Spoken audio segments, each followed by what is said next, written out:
திருச்சிற்றம்பலம். திருநாவுக்கரசு சுவாமிகள் அருளிய 6ஆம் திருமுறை. தலம் திருமறைக்காடு.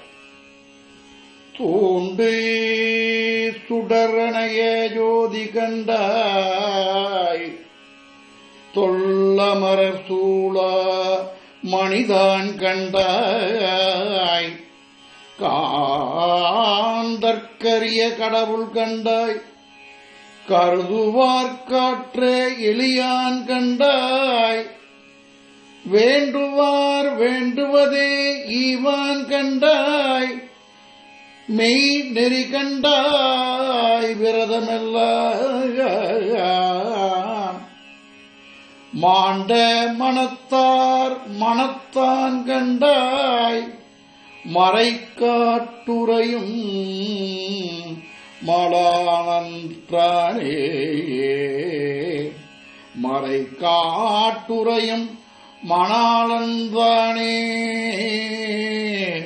ஏ